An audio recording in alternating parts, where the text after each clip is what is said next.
வணக்கம். பசுமை சாரல் அலைவரிசை உங்களை அன்போடு வரவேற்கிறது.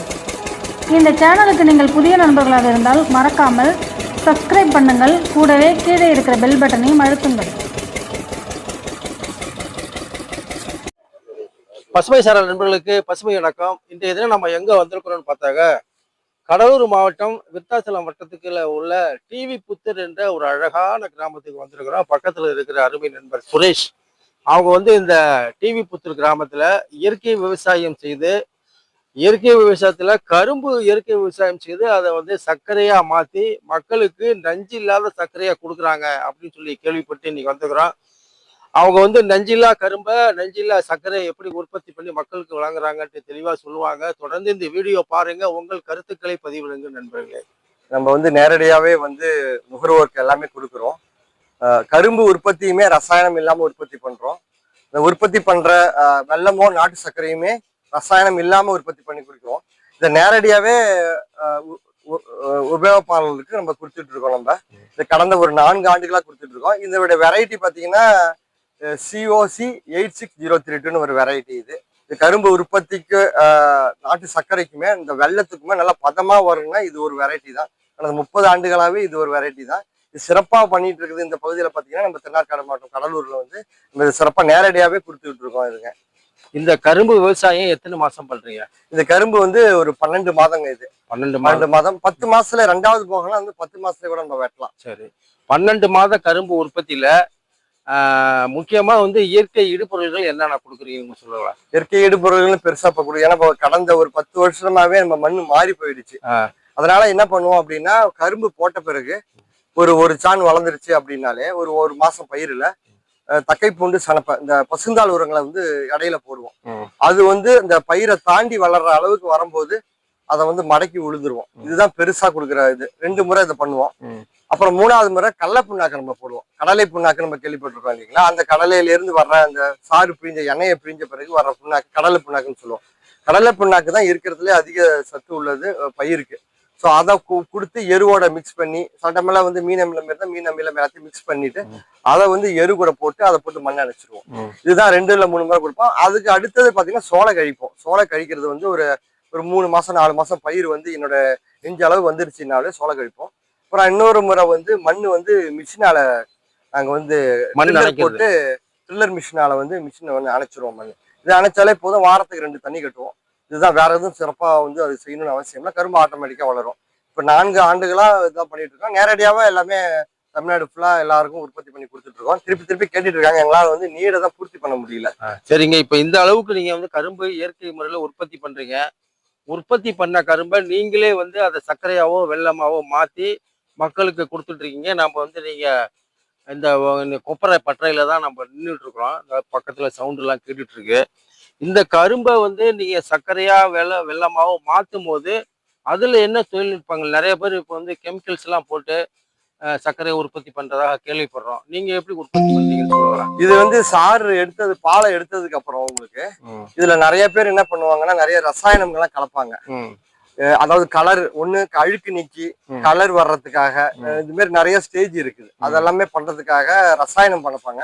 நம்ம இதுல எதுவுமே ரசாயனம் கலப்பே எதுவுமே இல்லை. சாறு எடுத்ததுக்கு அப்புறம் அழுக்கு நீக்கிறதுக்கு மட்டும் சோடா கொஞ்சோண்டு மிக்ஸ் பண்ணுவாங்க. அது அழுக்கு நீக்கிறோம். உங்களுக்கு குறைஞ்ச அளவு தான், அதுவும் சமையல் சோடா போடுவாங்க. அது குறைஞ்ச அளவு தான் போடுவோம். மினிமமா 1 ஸ்பூன் 2 ஸ்பூன் ஒரு கொப்பரை. இது 703 டன் கொப்பரை. இது 3/4 டன் கொப்பரைனா, அதாவது 3/4 டன் கரும்புக்கான ஒரு கொப்பரை அளவு. அதுல இருந்து 3/4 டன்னோட கரும்பை எடுத்தோம்னா எவ்வளவு சாறு வருதோ அந்த அளவை ஒரு கொப்பரையில போடுவாங்க. இந்த கொப்பரையில ஒரு எக்ஸாம்பிள் 100 கிலோ ஒரு கரும்பு இருக்கு அப்படின்னா அதுல இருந்து 10 கிலோ 10% சக்கரை.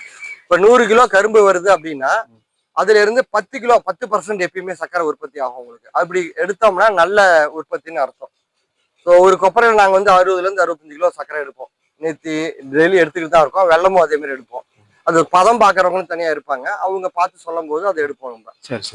சரிங்க, இப்போ இயற்கை முறையில கெமிக்கல் இல்லாம சர்க்கரையா வெல்லத்தையும் உற்பத்தி பண்ணிட்டு இருக்கீங்க. கரும்பு மகசூல்ல எவ்வளவு உங்களுக்கு மகசூல் கிடைக்குது? இப்ப ரசாயன விவசாயம் பண்றவங்களே அவங்களுக்கு கிடைக்கக்கூடிய மகசூல் ரொம்ப குறைவா இருக்கு அப்படின்னு சொல்லி சொல்றாங்க.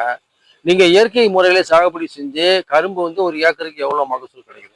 இது ரசாயனம் இல்லாம பண்றதுல கொஞ்சம் சேலஞ்ச் அதிகமா இருக்கு. இருந்தாலுமே வந்து நம்ம வந்து இத இயற்கை விவசாயத்துல பண்ணும்போது ரொம்ப திருப்தியா இருக்கு எங்களுக்கு. இது வந்து நான் நுகர்வோர்கள் சொல்றாங்க இல்லைங்களா, இந்த சர்க்கரையை சாப்பிட்டோம் வெள்ளத்தை சாப்பிட்டோம் அப்படின்றது அந்த திருப்திக்காகவே நம்ம அதை கண்டினியூ பண்ணிட்டு இருக்கோம் விடாம. பட் இதுல வந்து உற்பத்தி நீங்க கேட்டதுனால இப்ப உற்பத்தி பாத்தீங்கன்னா எங்களுக்கு சராசரியா இந்தியாவோட சராசரியா 30 to 35 டன் ஏக்கருக்கு வரும்னு சொல்றாங்க. இப்ப அதே அளவு நான் எடுத்துக்கிட்டு இருக்கேன், 35-40 எடுத்துக்கிட்டு இருக்கேன். ரசாயனம் போடுறவங்க ஒரு 60 to 100 அப்படிலாம் எடுக்கிறவங்க இருக்காங்க. நாங்க அந்த காலத்துல ரசாயனம் போட்டப்பெல்லாம் 100 டன் ஏக்கருக்கு எல்லாம் எடுத்த காலம் உண்டு. சூப்பர். இப்ப வந்து நாங்க எடுத்துட்டு இருக்கிறது சராசரியா ஒரு 40 டன் எடுப்போம் ஏக்கருக்கு. 40 டன் ரசாயனம் இல்லாத எந்த ரசாயனம் கலப்பு இல்லாம நம்ம பண்ண முடியும். 40 டன் இப்ப எடுத்துக்கிட்டு இருக்கோம். அதுல இருந்து 40 டன் எடுத்தோம் அப்படின்னா அதுல இருந்து 10%, அதாவது 40 டன்னுங்கிறது 4 டன் வரும். 40,000 கிலோ. 40,000 கிலோ. அப்போ அதுல இருந்து 40,000 கிலோ, அது 10% கிலோ. 4 டன் 40 டன் எடுக்கிறாரு. 40,000 கிலோ தானே.